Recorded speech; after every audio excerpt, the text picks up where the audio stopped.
Una hora en la ventana, la otra hora en el balcón. Una hora El invitado.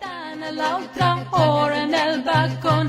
La querida, la mimada. Hola oyentes de Radio Sefrad y bienvenidos nuevamente a esta sección, el invitado del Centro Sefarad de Israel, en esta ocasión con Ángela Rivas. ¿Qué tal, Ángel? Hola, muy buenas tardes. Bueno, tú vienes a presentar en Madrid, porque ya lo has presentado en otras ciudades de España, un libro que llama mucho la atención. Se llama El dossier de las mujeres sin rostro. Esto es una ficción, pero basada mucho en la realidad, ¿verdad? Es cierto, es una ficción, pero basada en hechos que desgraciadamente son reales y desgraciadamente también siguen ocurriendo hoy día. Por eso queremos que es nuestra obligación recordarlo, precisamente para que nunca más se vuelva a repetir, nunca más.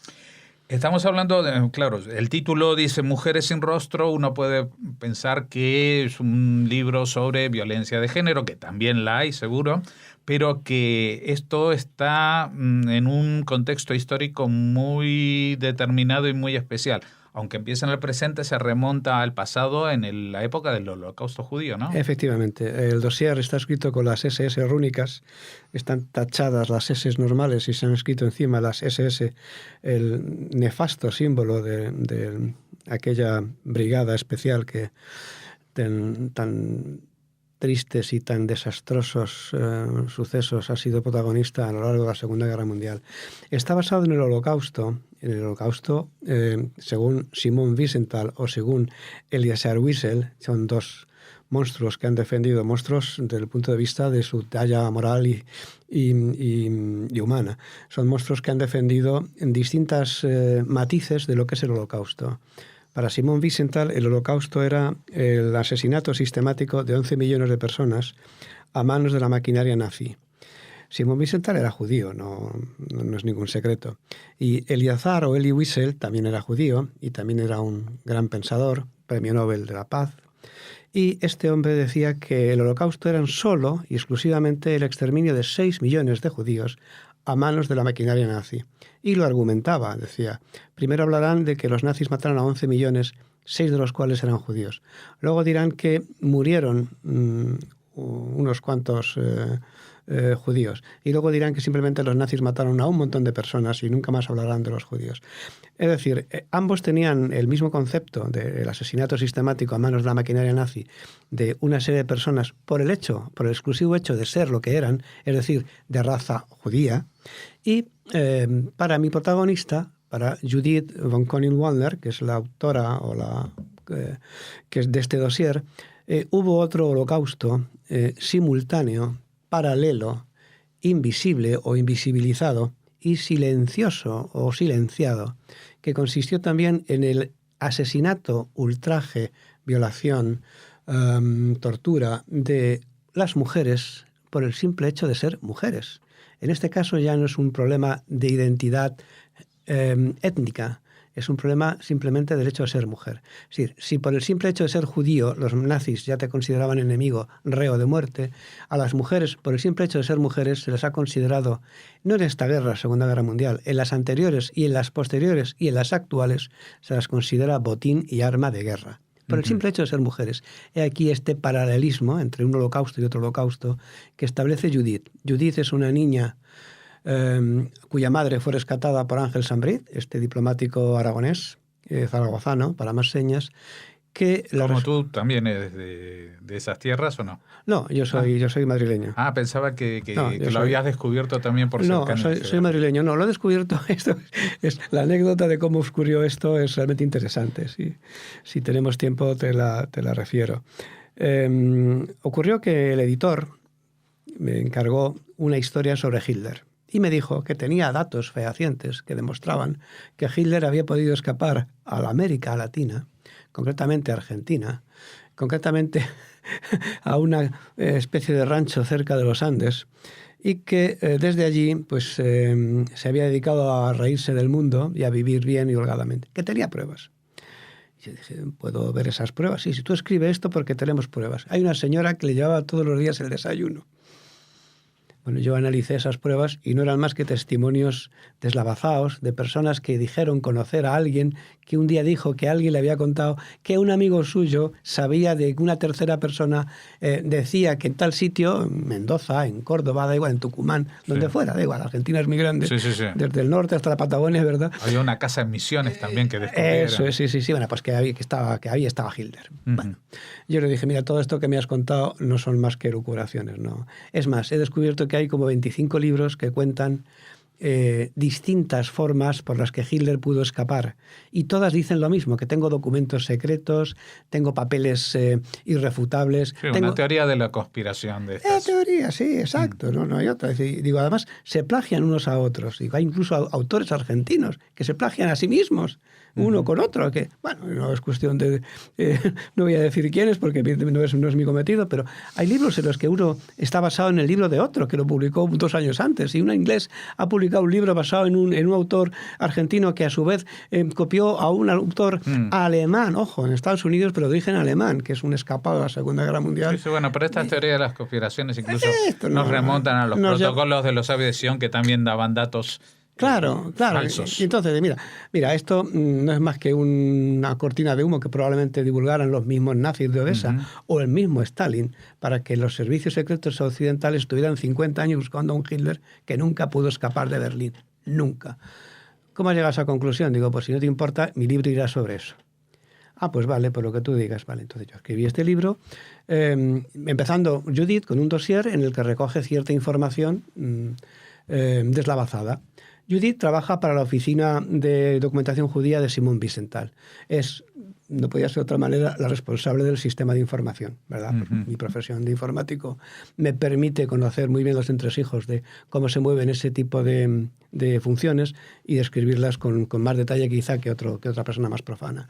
Entonces, Judith, como responsable de análisis de información, llega a una serie de conclusiones y llega a una serie de acopios de datos que ella va reflejando en un dossier, pero que nunca son considerados importantes, o mejor dicho, prioritarios por su famoso jefe. A Simón Wiesenthal solo le preocupaba la conciencia viva del Holocausto, cazar el mayor número posible de jerarcas nazis, y lo hizo muy bien. Llevó a los tribunales a 1.100 jerarcas nazis y los 1.100 fueron juzgados. Juzgados, no asesinados, ni venganza en lugar de justicia, ni cosas así. No. Bueno, él lo presentaba, decía, aquí están, se los detenía, se los llevaba, se los juzgaba. Algunos, muy pocos, fueron encontrados inocentes, como el famoso teniente que detuvo a Ana Frank, demostró que cumplía órdenes, que no estaba haciendo nada fuera que no estuviera previsto en su escala de mando y que le ordenaron ir a un sitio concreto, detener en la boardilla a unas personas concretas. Él llegó, las detuvo, las presentó, se las llevó a quien se lo había pedido y no hizo más nada. No se sobrepasó, no cometió ningún otro delito, digamos, que en tiempos de guerra se pueda considerar como excederse, ¿no?, en tus funciones. Y entonces pues fue declarado inocente y ya está, no le pasó más nada. Pero aún así, Simón lo llevó a la justicia. Es decir, que llevó el famoso caso también en Argentina de nuestro Adolfo, el otro Adolfo Eichmann, que... pero no pasó por las manos de Wiesenthal. Ese caso pasó por los servicios secretos israelíes. Sí, el Mossad lo detuvo y lo deportó ilegalmente. Pero ¿quién le dio los datos al Mossad? Bueno, que yo sepa, lo delataron inmigrantes alemanes que vivían en Argentina, que lo hicieron conocer a Wiesenthal. A Wiesenthal, sí, lo hicieron conocer.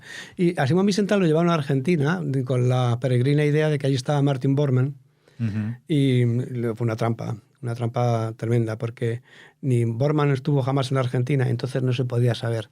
Pero luego se demostró, porque se encontró fortuitamente un cadáver en unas obras de ampliación cerca de una estación de Berlín, y ese cadáver estaba junto a otro cadáver que era mucho más alto, y alguien dedujo por la diferencia de tamaño que podían tratarse del doctor que atendía a los que estaban refugiados en el búnker y del propio Martin Bormann.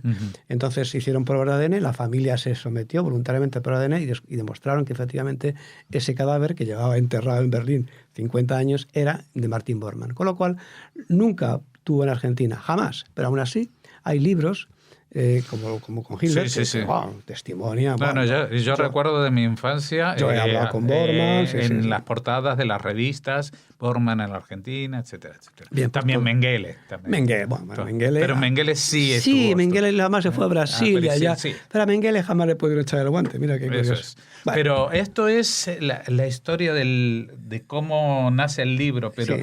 ¿qué es lo que pasa en el libro? ¿Por qué usted dice que las mujeres sufrieron un holocausto? Las mujeres en el holocausto porque tanto los alemanes, cuando tomaban una población considerada enemiga, como en Polonia y en Rusia y en otras partes, cuando entraron en Bohemia, cuando entraron en Checoslovaquia, torturaban, violaban y consideraban a las mujeres como su trofeo personal. Incluso en los campos de concentración, aunque estaba prohibido por ley, no por ley de humanidad, sino porque estaban prohibidas las relaciones sexuales con hebreas, ¿vale? Ujú. Los alemanes abusaban también de las mujeres, y sobre todo de las más hermosas, pero los oficiales lo hacían siempre con la cara tapada, porque estaba prohibido por ley tener relaciones sexuales con judías o con judíos. Entonces lo hacían igual, las violaban igual, pero con la cara tapada para que no fueran reconocidos.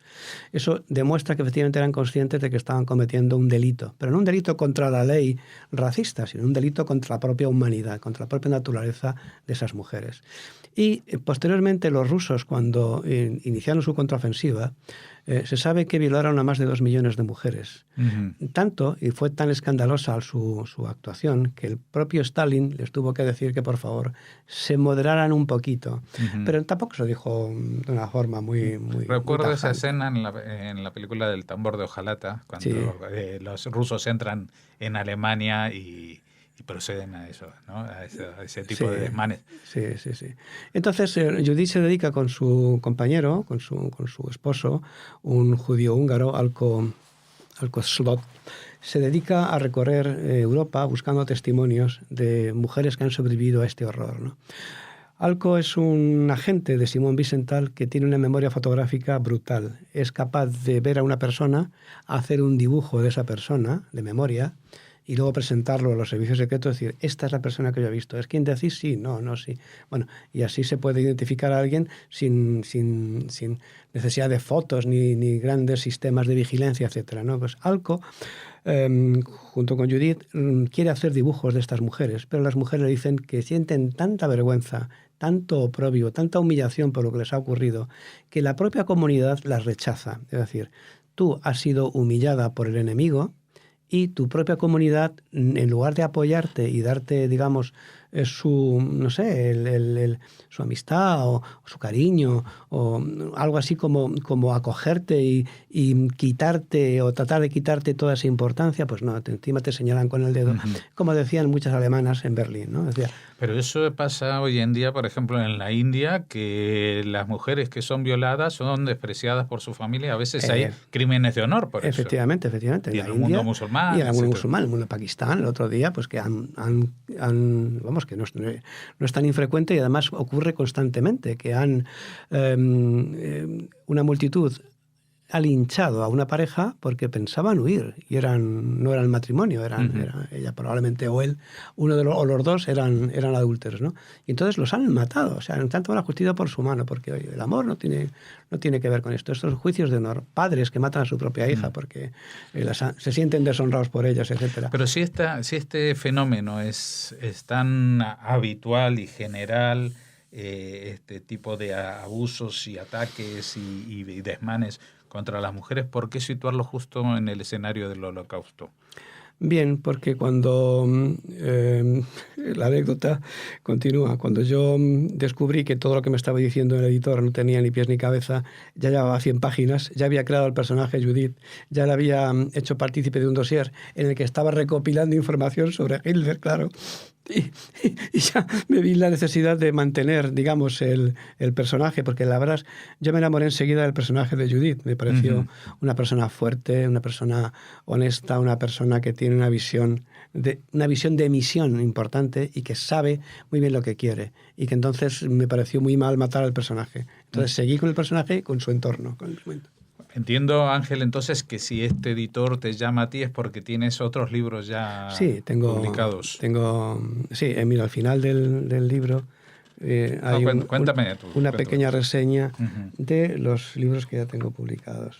¿Y de qué tratan esos Pues libros? curiosamente los 3 últimos tienen a mujeres como heroínas. El anterior es El día que aprendí a flotar, una mujer capaz de despertar un amor tan apasionado que cuando ella fallece por un cáncer de pulmón, su esposo se intenta suicidar por 3 veces y finalmente su propio recuerdo, es decir, la propia aparición de su esposa muerta le hace entender que debe seguir viviendo porque ella quiere que viva. Uh-huh. El anterior es La estirpe, en el que también la protagonista es femenina, en el que los descendientes de Inés de Castro, otro personaje histórico importante, que no solamente fue asesinada Inés de Castro, sino que una vez muerta y muerto su esposo, don Pedro I de Portugal, a Inés de Castro las Cortes de Coimbra la declararon concubina, la declararon puta del rey. Dijeron que no se había casado nunca,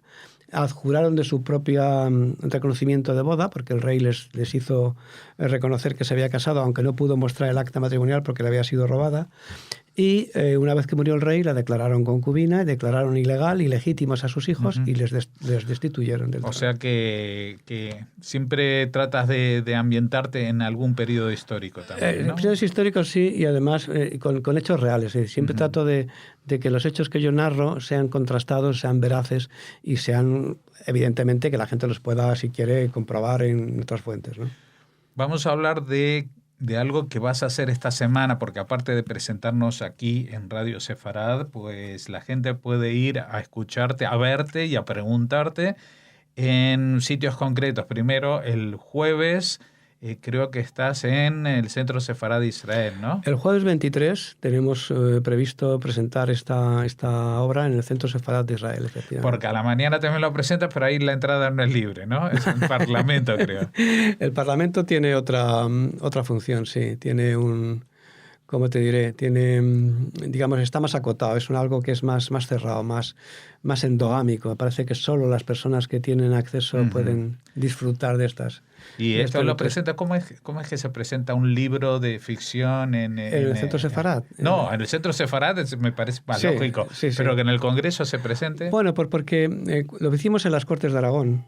Uh-huh. Y las Cortes de Aragón, digamos que como homenaje a Sant Brit y a su otro aragonés, Romero Radigales, ambos justos entre las naciones por el Yad Vashem, y ambos, digamos, tienen en su haber la liberación o por lo menos la salvación de más de 6.000 personas del Holocausto. Entonces, aquí asistieron cónsules, asistieron el vicepresidente segundo del gobierno de Aragón, aquí asistieron familiares de ambos dos héroes, aquí asistieron descendientes, pues ya no quedan más que hijos mayores y nietos, ¿no? Pero vamos, que digamos que se sentó un precedente importante, ¿no? Y entonces, en esta presentación se nos pidió también una representación del gobierno de Aragón. Y el gobierno de Aragón tiene algunos diputados en las Cortes, uh-huh, lógicamente por sus propias circunscripciones. Y estos diputados pues lo han movido. Y es algo que en las Cortes o en las Cortes españolas, si los diputados promueven algo, parece ser que son más proclives. Si tú lo pides desde el exterior, es más difícil. Te van a decir que, perdone, como ha dicho, ¿qué quiere usted hacer? Pero bueno, si son los señores diputados quienes los piden, pues no nos queda más remedio que acatar su decisión. Pero vamos a la convocatoria popular para la gente de a pie. Sí, entrada libre, sí. Entrada libre es el jueves. El jueves 23. 23 a las 7. A las 7 de la tarde. Bueno, como es entrada libre y tampoco es el Teatro de la Ópera, pues no hay muchísimos asientos. Yo lo recomiendo a la gente ir un ratito antes para asegurarse que pueden hablar, preguntar, porque ahora nos vas a decir quiénes van a estar en esta presentación del dossier de las mujeres sin rostro. Sí. Aparte de ti mismo. Sí, aparte de mí mismo, obviamente, y aparte del anfitrión del centro, que es don Miguel de Lucas, tenemos nada menos y nada más que a Eva Benatar. Doña Eva Benatar es conocidísima por la comunidad aquí en judía, la radio es muy conocida. Porque aparte que es la vicepresidenta de la comunidad judía en Madrid, es una figura para mí asombrosa. Yo cuando la conocí tuve una emoción tremenda porque ella es una niña realmente rescatada por Sant Brit uh-huh, cuando era una niña en Budapest. Como la madre de mi personaje, como uh-huh, Judith. Es decir, la madre de Judith es una niña rescatada por Saint-Brid cuando es una niña que en los trenes de la muerte pues le hacen detener el tren y su familia y tal. Pues luego él se lo cuenta, cuando es mayor, le cuenta a Judith, mira, pasó esto con Ángel Saint-Brid. Y precisamente ella va a Zaragoza, de ahí que empieza el libro en Zaragoza, a depositar un ramo de rosas a la estatua de Ángel Saint-Brid porque salvó a su madre cuando era una niña. Entonces, cuando yo me enteré que Eva Benatar podía y aceptaba además formar parte de esta ponencia, pues me emocioné muchísimo. Ujú. Primero porque le dije, Eva, pero si puede ser la mamá de mi personaje. Y dice, pues sí, probablemente pueda ser la mamá de tu personaje. Lo que pasa es que la vida de Eva y la vida de mi personaje han discurrido por, claro, la realidad siempre supera la ficción, como tú bien sabes. ¿Y quién más va a estar en la Va a mesa? estar don Pedro Lalanda, que es el presidente de Avant Forum y de Blue Commodities, y es un empresario que ha externalizado muchísimas empresas españolas y que tiene un reconocimiento muy fuerte entre el mundo empresarial. Y va a estar don Fernando Lleida. Don Fernando Lleida es grausino, como Romero Radigales. Hablará él de Sebastián Romero Radigales, Eva hablará de Saint-Brid, Pedro Lalanda presentará la novela y yo explicaré los motivos que me llevaron a escribir esto y desvelaré algunos entresijos, no todos obviamente, porque estas cosas se hacen precisamente para que la gente lo lea. Si lo cuentas, pues ya no tiene interés el leerlo. Claro, y esto está en la editorial DB Ediciones. DB Ediciones. El libro se llama El dossier de las mujeres sin rostro y el autor Ángela Rivas.